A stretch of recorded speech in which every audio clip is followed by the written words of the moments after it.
Olá, pessoal! Hoje nós vamos falar um pouco sobre a nomenclatura e a classificação das cavidades. A nomenclatura é um conjunto de termos específicos de uma ciência, arte ou técnica, e eles são termos usados por um indivíduo da mesma profissão como forma de comunicação. Então, não seria diferente do cirurgião dentista junto com o técnico de ter uma nomenclatura padrão, né? Então, normalmente na odontologia a gente utiliza alguns termos que a gente vai aprender hoje um pouco, até para vocês terem uma familiaridade, quando chegar lá no consultório, vocês saberem como é que se trata determinado termo. Né? E para a dentística isso é muito importante, né? Porque vocês vão ver que na dentística a gente precisa entender como é que é a estrutura do dente, que a gente já teve uma aula sobre as estruturas, até para a gente entender um pouquinho mais. Né? Cavidades são caixas que elas são preparadas na superfície do dente, com o intuito de remover aquele tecido cariado, ou preparar o dente para receber uma peça protética, né? Basicamente, falando, cavidade a gente considera como se fosse um buraco. Né? Então, antes da gente falar sobre cavidades, a gente precisa entender o que é a cárie. Né? Então, o que é a doença cárie?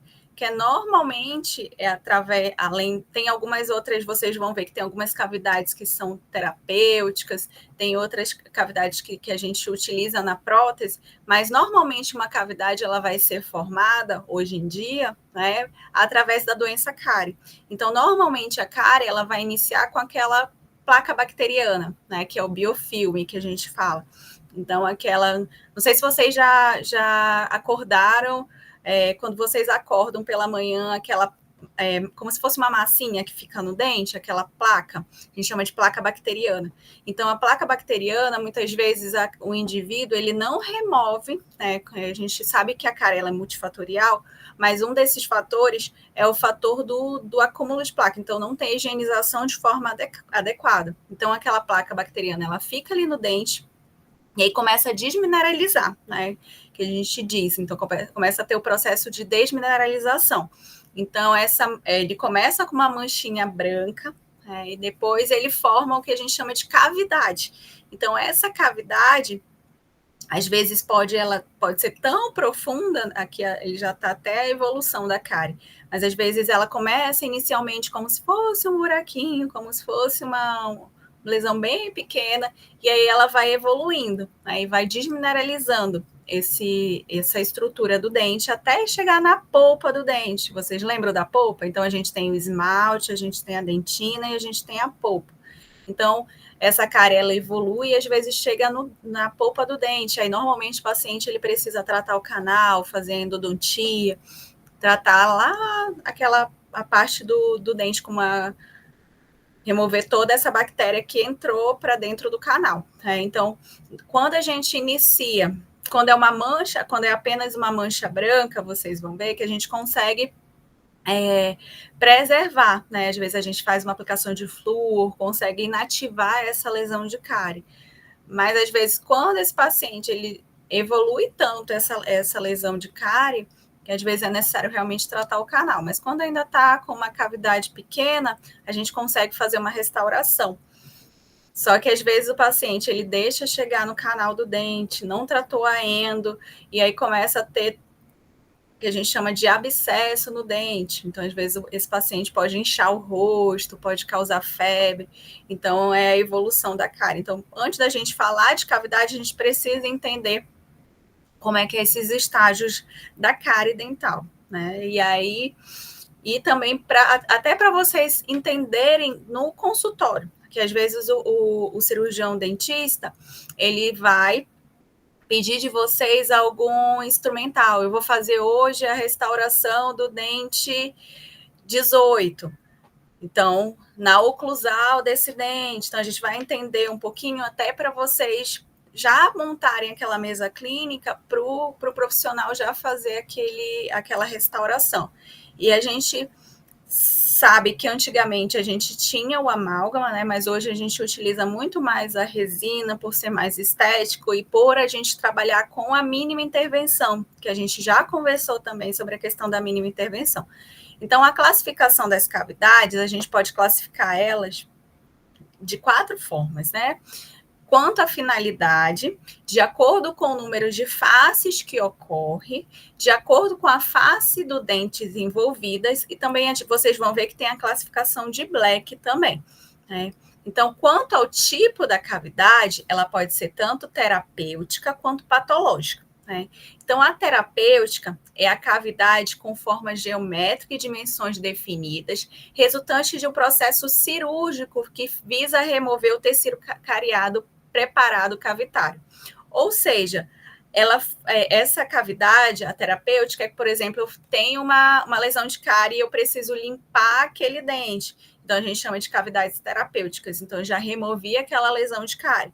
Já as cavidades patológicas é uma cavidade com a forma e dimensões irregulares causada pela destruição dos tecidos duros do dente. Então, é normalmente quando aquela cavidade ela foi formada por algo patológico, que normalmente é a cárie, né? Então, a gente tem, quanto ao tipo, cavidades terapêuticas e patológicas. Quanto ao número de faces, a gente pode classificar o dente como simples, composto e complexo. Quando é só uma única face, a gente classifica como simples, com 2 faces composta, e quando tem 3 ou mais faces, a gente classifica ela como complexa, né? E de acordo com as faces dos dentes envolvidas. A denominação das faces dos dentes costuma ser abreviada com as letras iniciais de cada sem pontuação, né? Então, como a gente conversou na parte de como entender a estrutura do dente. Então, a oclusal é o meio do dente. Vocês lembram que é o dos dentes posteriores. Então, a gente tem, normalmente, a face oclusal do dente. Quando a gente tem a mesial, lembra? Linha média passa bem no centro do nosso rosto. Então, tudo que está mais próximo da linha média é mesial. Então, eu posso classificar essa cavidade também quando tem um comprometimento da mesial, mésio, e tem um comprometimento também da oclusal, mésio-oclusal. Quando tem um comprometimento tanto da mesial quanto da distal, a gente vai ter mésio-ocluso distal. Muitos de vocês, às vezes, vão trabalhar em consultório que tem convênio odontológico. E aí, alguns convênios odontológicos, eles pedem para durante o odontograma, classificar esses dentes, né, conforme onde é que está a cárie. Então, eles pedem, às vezes, só com a inicial, ou às vezes precisa colocar o nome da face, né? Ou, às vezes, eles pedem para classificar como uma classificação de Black, então depende muito. E também, em qualquer outro local que vocês forem trabalhar no SUS, forem trabalhar em consultório particular, a gente tem um odontograma. E aí, esse odontograma, ele é uma ficha que o cirurgião dentista faz uma avaliação geral da boca do paciente. Então, normalmente, a gente coloca por qual é o dente com cárie na oclusal do dente. Então, para vocês entenderem na hora de estarem passando para essa ficha, que normalmente o cirurgião dentista vai estar passando para vocês essa informação para vocês colocarem nesse odontograma do paciente, né? E também vamos classificar as cavidades, de modo geral, elas podem ser classificadas de acordo com a finalidade em relação à terapêutica e protética e de acordo com a profundidade também. Então, terapêuticas são as cavidades que são realizadas quando existe a lesão de cárie. Pode ser tanto lesão de cárie como abrasão, erosão, fratura, ou outras lesões que comprometem a estrutura desse dente. Já cavidades protéticas é quando o cirurgião dentista, eu preciso fazer um preparo. O que é isso? Aquele paciente, imagina um paciente de faceta, de resina. Então, eu preciso preparar aquele dente para vir um material ali, como se fosse uma capa, né? Então, eu posso pode ser também retentor de próteses fixas ou removíveis. Então, a gente vai ter, quanto à finalidade, cavidades terapêuticas e cavidades protéticas. E a profundidade das cavidades, elas estão relacionadas à espessura da dentina remanescente entre o assoalho e a polpa. Essa classificação das profundidades, conforme a profundidade, ela não tem assim tanta relevância quanto as outras que eu falei para vocês, né? Só para a gente poder entender. E normalmente o cirurgião, para vocês, né, não vai ter tanta relevância, mas para o cirurgião dentista, sim. Porque o cirurgião dentista, normalmente, ele vai passar para o paciente como é que está aquela cavidade, né? E aí, normalmente, às vezes, quando está muito profunda essa cavidade, a gente precisa utilizar um material de forramento ali, né? Então, quando é mais superficial, a gente consegue só fazer a restauração. Então, a classificação das cavidades conforme a profundidade, ela vai ser superficial, rasa, média, profunda ou bastante profunda. Quando é bastante profunda, às vezes não tem nem como a gente fazer uma restauração, nem forrando, às vezes já é necessário tratar o canal, por conta da profundidade. Então, além de todas essas classificações que eu passei para vocês, nós temos a classificação das cavidades do estudo de Black. Né? O Black ele foi um cirurgião dentista, já tem mais de 100 anos que a gente utiliza essa classificação. Né? E é uma classificação que perdura até os dias de hoje. A gente sabe que antigamente nós tínhamos o amálgama e a gente precisava fazer um preparo naquele dente para poder a restauração ficar ali, né? Que o amálgama ele não tinha retenção, então a gente precisava preparar aquele dente, então por isso que às vezes desgastava um pouco mais de dente do que o necessário, porque a gente precisava daquela retenção mecânica. E aí, hoje em dia, com a evolução dos materiais, a resina, a gente tem o adesivo, então hoje a gente utiliza a mínima intervenção. Então, a gente só remove aquela lesão realmente de cárie, onde é que está ali, não precisa mais fazer aquela forma de contorno, a gente tinha forma de contorno, forma de conveniência, para poder a restauração ela ficar ali no dente. Né? Então, esse estudo de Black, a gente utiliza essa classificação até hoje. Né? E ele propôs 2 classificações. A classificação etiológica é baseada nos dentes suscetíveis a cáries, ou seja, são as regiões ali de difícil higienização, divididas conforme a localização anatômica. Então, cavidades que têm cicatrículas e fissuras, cavidades de superfícies lisas, né? E a forma artificial, a classificação, que são cavidades reunidas em classes que requerem a mesma técnica de instrumentação e restauração. Então, nós vamos entender que o Black ele fez algumas classificações. Né? A primeira que ele fez foi a classe 1. Né? Então, ele classificou a cavidade por classes, né? Então, não é que tenha sido a primeira, mas eu vou falar com vocês a primeira, agora é a classe 1.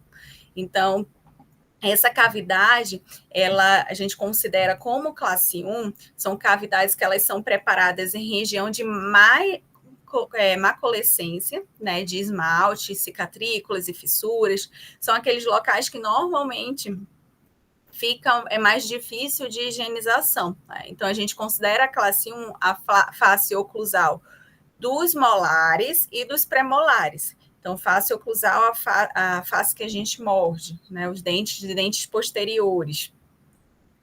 Já também vai ser classificado classe 1, 2/3 oclusais da face vestibular, parte da frente do dente, né? E da face lingual dos incisivos superiores. Então, também são classificados como classe 1. Né? E, ocasionalmente, a gente vai ter na face palatina dos molares superiores. Então, a gente vê que em todos os dentes, tanto posterior quanto anterior, a gente vai ter classe 1. Né? Já a classe 2 são as cavidades preparadas nas faces proximais dos premolares e molares. Então, a classe 2 a gente não classifica para dente anterior, é só para dente posterior. Então, face proximais é entre um dente e outro. Então, precisa estar comprometido essa face do dente. Então, vai comprometer tanto a face oclusal quanto a face proximais desse dente. E pode ser também, às vezes, só na proximal, como vocês veem aqui. Não tem o comprometimento da oclusal, mas tem o comprometimento só na interproximal, que normalmente é quando aquele paciente ele não passa o fio dental. Então, às vezes, começa ali na interproximal do dente, na proximal desse dente, começa uma lesão de cárie, começa com a mancha branca, como a gente conversou, e depois forma uma cavidade. Já a classe 3, a gente compreende como as cavidades que elas são preparadas nas faces proximais dos incisivos e caninos, sem a remoção do ângulo incisal. Então, como vocês viram, classe 2 é dente posterior, classe 3 é dente anterior. Então, também vai ser na interproximal, só que de dentes anteriores. E vocês vão ver que não vai ter o ângulo incisal, ele não vai ter essa remoção. Já na classe 4, a gente tem a perda desse ângulo incisal. Então, são as cavidades preparadas nas faces proximais dos incisivos e caninos com a remoção do ângulo incisal. Então, são os dentes anteriores que perderam o ângulo incisal. Já a classe 5, né, são cavidades preparadas no terço gengival desse dente, a gente conversou sobre o terço do dente, aqui a gente considera como terço cervical, que é próximo da gengiva, né? E não tem cicatrículas nas faces vestibular e lingual de todos os dentes. Então, é no terço gengival, então todas as... A gente classifica como classe 5 todas as cavidades que são na cervical dos dentes, tanto anterior quanto posterior. Então, vamos testar um pouquinho o conhecimento de vocês. Então, como é que vocês consideram essa classificação dessa cavidade que eu estou trazendo aqui na foto, né? Vou deixar alguns minutinhos para vocês pensarem.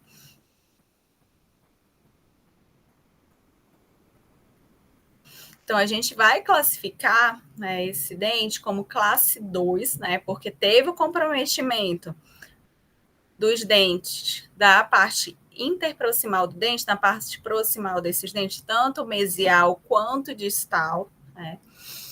Nós também temos, conforme a sua nomenclatura, né? A gente vai ter ela MOD, né? Que ela tem tanto comprometimento mesial, quanto oclusal, quanto distal, né? E ela é complexa, por quê? Porque ela tem mais de 3 faces, né? Então, a gente tem um comprometimento tanto da mesial, quanto da oclusal, quanto da distal. Então, são 3 faces envolvidas nessa classificação da cavidade, né? E eu espero que vocês tenham entendido. Mais uma vez, muito obrigada pela atenção e até a próxima.